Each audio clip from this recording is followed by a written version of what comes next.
what you do with an introduction like that. Every one of us should have a friend like Keith Buckley, and I trust you do. Tonight's talk is technically based, so I'll only have one request, and that is when I'm through with the presentation involving the slides, I want you all to applaud loudly. And the reason for that is that if I put anyone to sleep who happen to have exceptionally good questions they wanted to ask, we want to wake them up. So let's make a point of that. What I'd like to touch on, I know that a lot of you do your own work, and that was my assumption. In coming here, obviously, I had to think about what kind of subject would be of use. Most of you who know my writing know that my background is technology and hands-on work. So given that, I threw together some material that actually is based on projects that I've done and processes that you will encounter or that you deal with in restoring your vintage Jeep vehicles. And with that in mind, we're going to move into an item all of you are familiar with. I gave good thought to this, and I knew that we're 1971 back owners for the most part. Is there anyone here that's an exception to that, AMC era? Okay. And that the Ross TL steering gear would be of great interest to you in terms of both safety and drivability of your vehicles. For all the wives and children here, I want to assure you that eventually the goal is to get these vehicles running and be safe on the road. So with that in mind, there really is an objective, and that's what I'm here to help with. We'll see if we can make your vehicle safer. We're going to work our way through a Ross TL steering gear for openers. This sounds like a no-brainer, but a lot of steering shafts have been damaged when the steering wheel gets removed.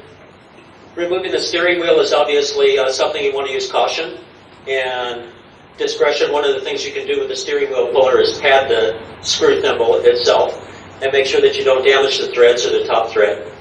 You don't want to spread that steering shaft apart and find that you're looking for another steering shaft. And gear disassembly is always in sequence. If we get hasty or we don't have a shop manual, we can get in real trouble in a hurry. And I want to clarify that with all of my experience, and Keith characterized it in a very flattering way, I always use first generation factory workshop manuals as a guide. We're not winging it, and I've been at this for many, many years. I've been actually working on Jeep vehicles professionally for 43 years. So given that, I will say that things have a sequence, and the sequences are always described in a workshop manual. So to start with, your Ross gear, which you should all recognize, you want to remove those 4 bolts on the side cover as a first step to disassembling the gear. In the process of disassembling the gear, you're curious about how much wear is there. Is this gear in halfway decent shape? Is there a risk? Let's check the bearing play before we disassemble it completely, because we need to know those measurements and to know how much wear is apparent. There's a lot of controversy about what kind of grease to put in these gears.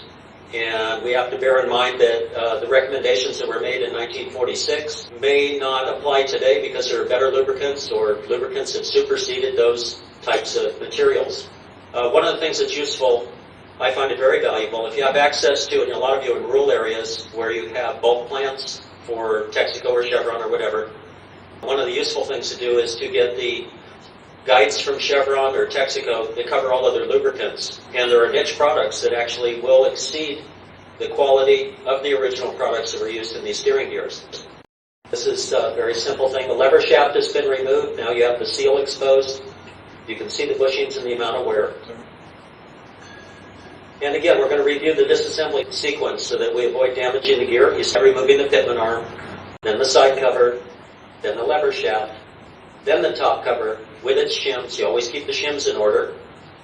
And then you remove the steering worm cam and the shaft, and that's your steering shaft. The Ross gears, this is interesting. All of the Ross gears that we use in the popular Jeep vehicles that I've seen out here are cam and lever designed. Ross built some heavy-duty gears that were very reliable, that were used in medium-duty trucks. I'm familiar with them. As Keith characterized it, I have a background in medium-duty trucks and larger. One of the things I neglected to do in the steering gears that were used in all of your Jeep vehicles, the TL gear, is allow these pins to rotate. They don't. They're fixed to the lever shaft. And as a result of that, since they ride in a groove in the cam, they tend to wear in 2 places, 2 spots on each of the lever pins, 180 degrees apart.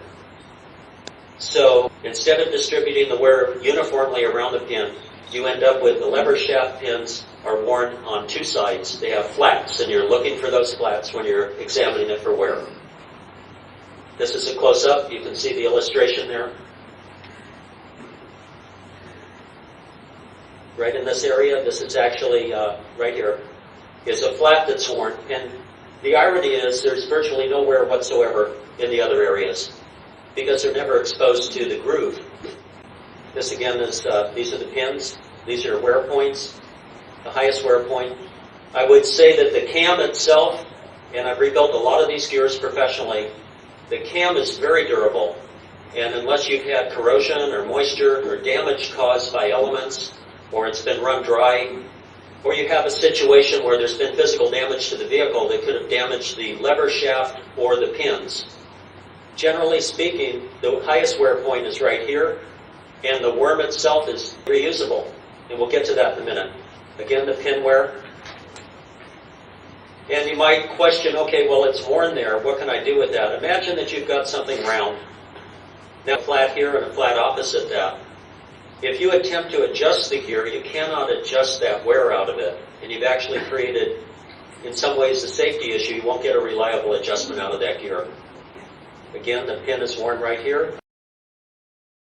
This is the cam, or we call it the worm or cam. Rust cam and lever, this is the cam.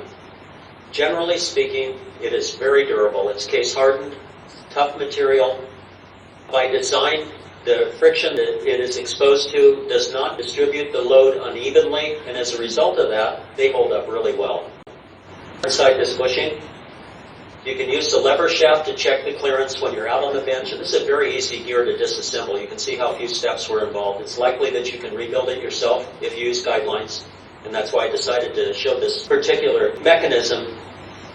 It is something that can be serviced on your workbench with a few ancillary tools like a hydraulic press or arbor press.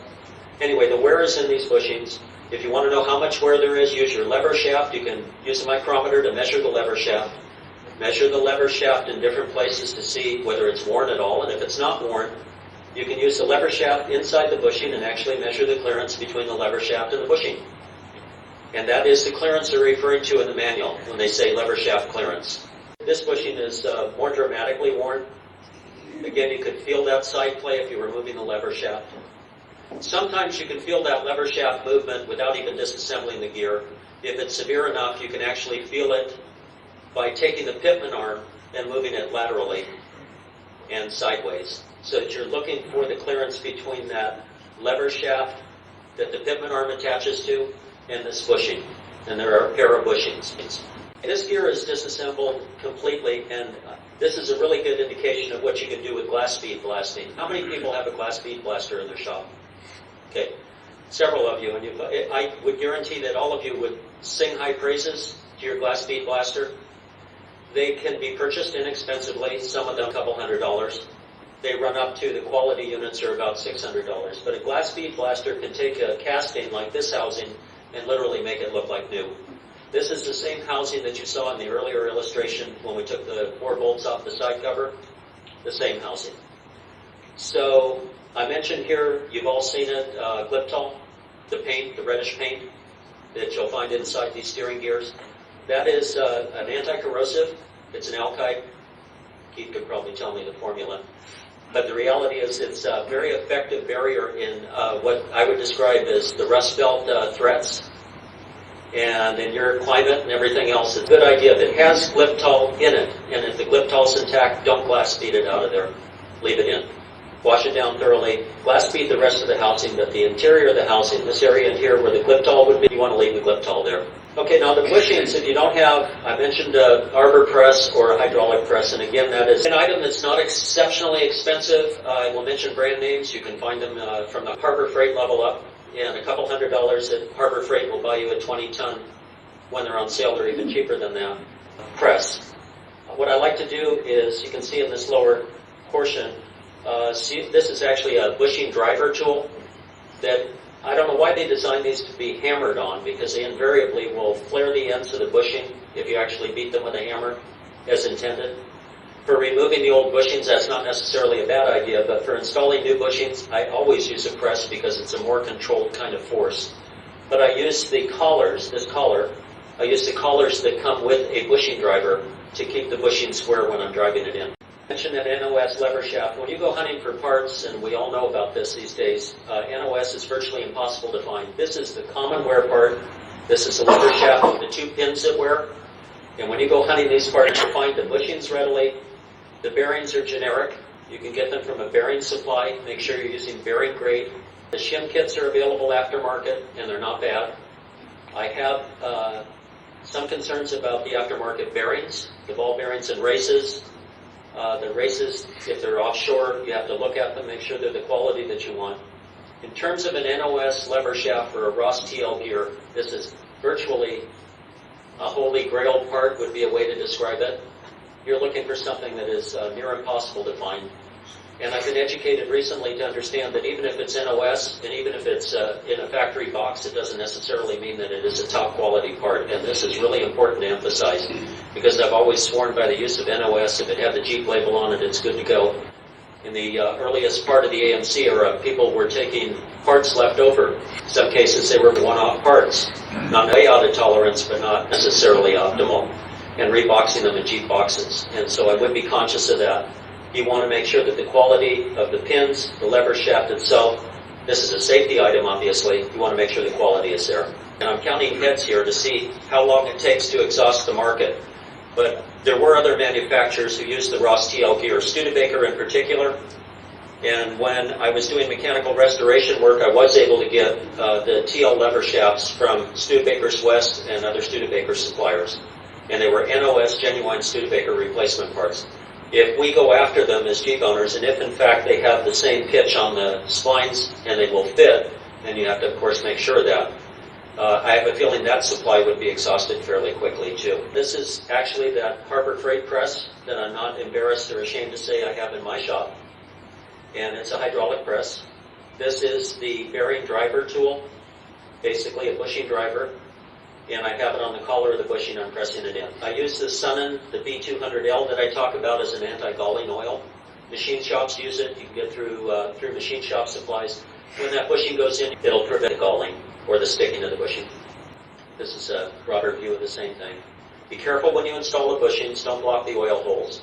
Make sure that you position the bushings in the same position that they came out. In other words, if they were in line with the chamfer on the edge of this, below the seat of the seal, that bushing should be in the same place as the original. And that's important because you want bushing alignment that will support the lever shaft. This is the inner bushing. Quite often, a quality bushing will be the right size and may not require reaming. These parts, as we all know, were designed to quickly service something like a steering gear, in some cases in the field. They didn't try to make it complicated and make an undersized bushing that had to be reamed. They're not designed that way.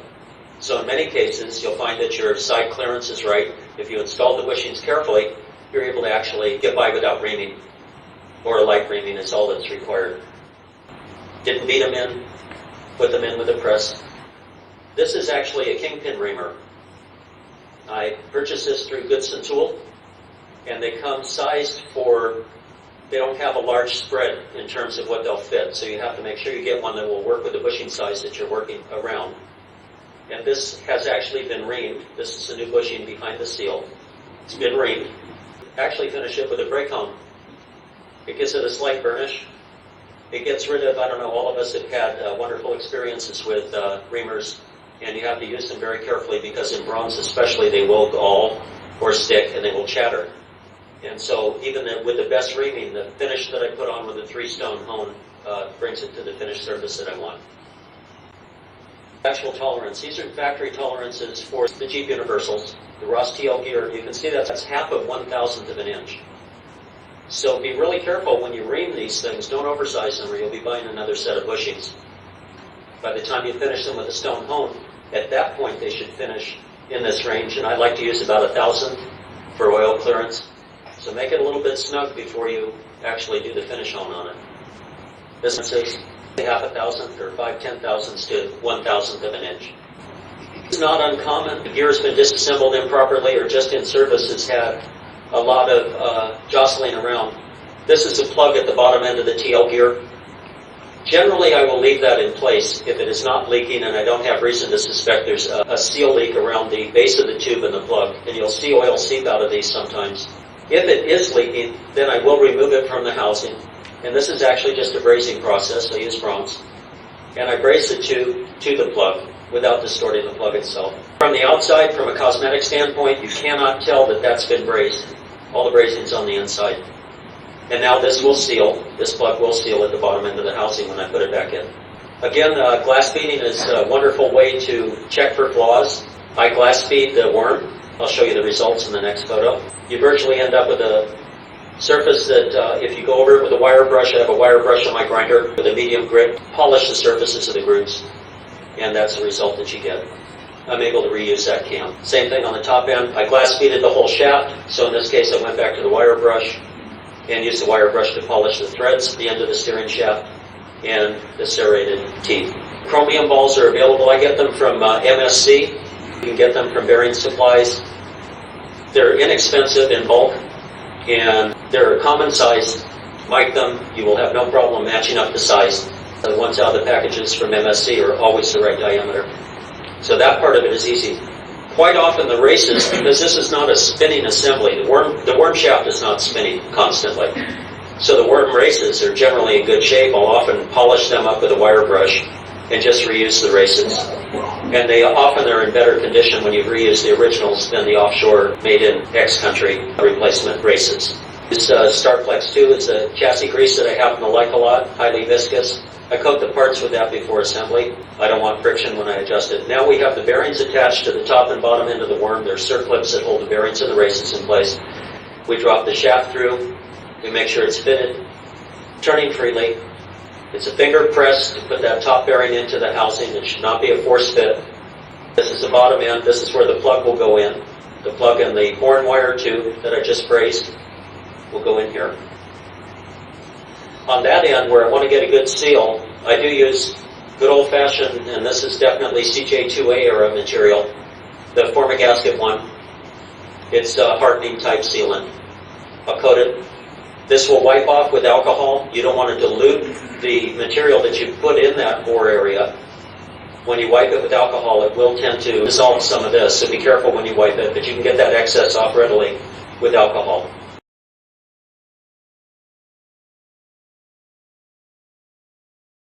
Here's gasket cinch again.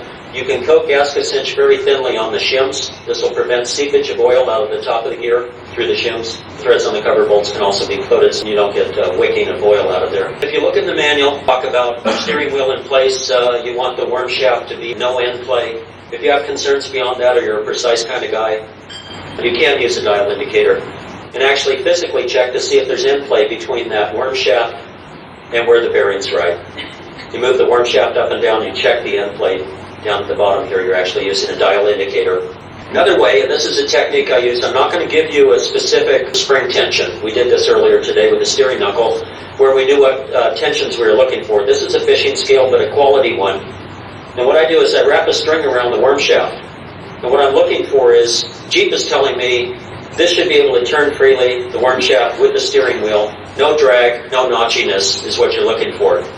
If you want to know for sure that you don't have any notchiness, one of the best ways to pull it is instead of turning a wheel with your finger, which gives you leverage, use a spring scale at light tension. And if it's notchy, every one of us is, fiddled with trying to measure a fish. If it's bouncing, it doesn't work. So that notchiness obviously will measure on the spring scale, and you can back it off. You want no end play at all, but by the same token, you don't want a notchiness in the bearings. This goes back to our days when we fiddled with our bicycles. And you tightened the steering head bearings too much, and you couldn't get the bearings to roll, or you started to back off a little bit and it felt literally like it was abrasive. And then you backed off slightly more, no play, but there was a smoothness, and that's what you're looking for.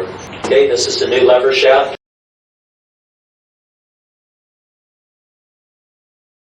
This is the indexing point for the pitman arm. The pitman arm only goes on in one position. I'm going to emphasize that too. There is a high point on these gears, and we'll get to that in a minute when it gets to adjusting, but when the lever is actually aligned with the worm cam, if this was on the same plane as the worm cam and not turning, you would want a very slight drag over center. You don't want any drag at all in left and right turn so as you move away from the center. Okay, I'm just cautioning that you should put grease on the seal, and be very careful when you put the lever shaft through the seal. You have the teeth on the pitman arm, and they can be abrasive. They can notch the seal and end up with a seal leak there. so be careful. Coating on each side of the gasket is plenty. Coat the threads, the 4 bolts on the cover. The lever shaft now is in position. You see the worm here. This is one of the pins.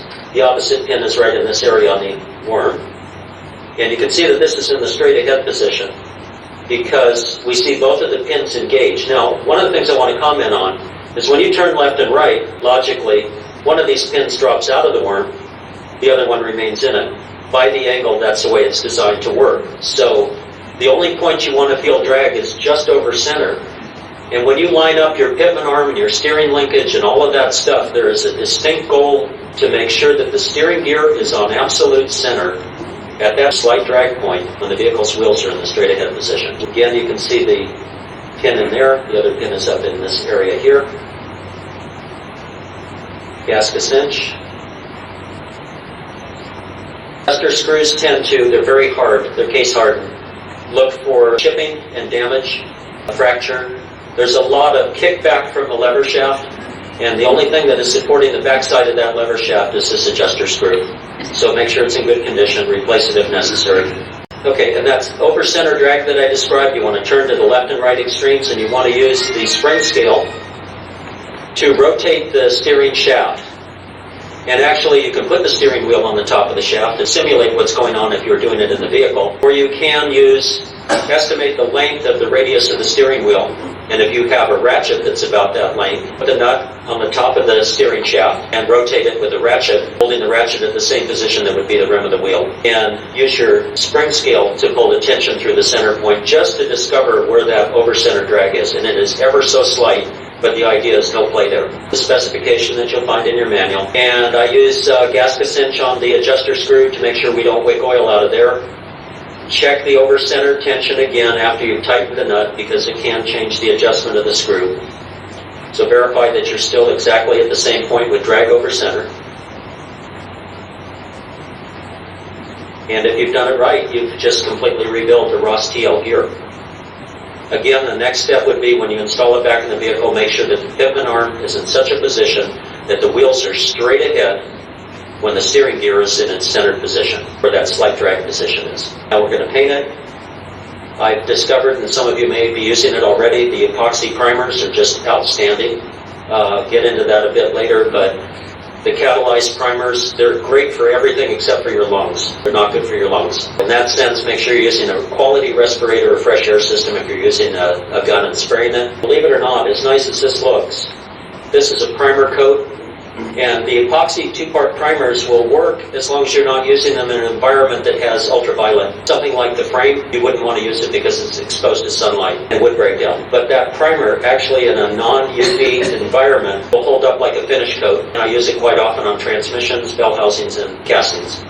It works really well. The adhesion is outstanding to your lungs as well. So again, use a respirator. The custom application, this came out of a Willys utility wagon. It's a Ross TL. We can see the numbers here. This is 60-61 era. Custom paint job was a request from the customer, mid-50s Willys Kaiser color to match the paint on the vehicle. Aside from cosmetics, this gear is absolutely on the mark for all of its dimensions, the way it'll perform, and the safety. Here are a couple footnotes. We'll go through that. Footnote. This is a tube. You remember me bracing this?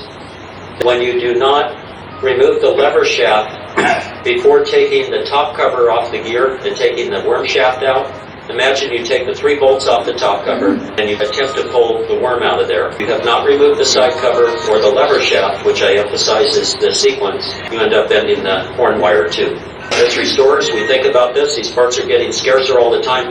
What can we do to salvage the parts? I braze this. This is easily straightened. A set of E-blocks or whatever, you don't have to get carried away, although this does have to be true because it runs up through the hollow in the worm shaft. So it has to be on center so that when the worm is rotating, it's not scuffing or abrading against the sides of this tube. Dauntless V6 applications. How many 225 V6 CJ owners do we have here? Okay, we've got one. So this is for you. The Ross TL gear, again, in the CJ V6 applications, they had no room for the longer lever shaft. So they went to a shorter lever shaft. It requires special bushings.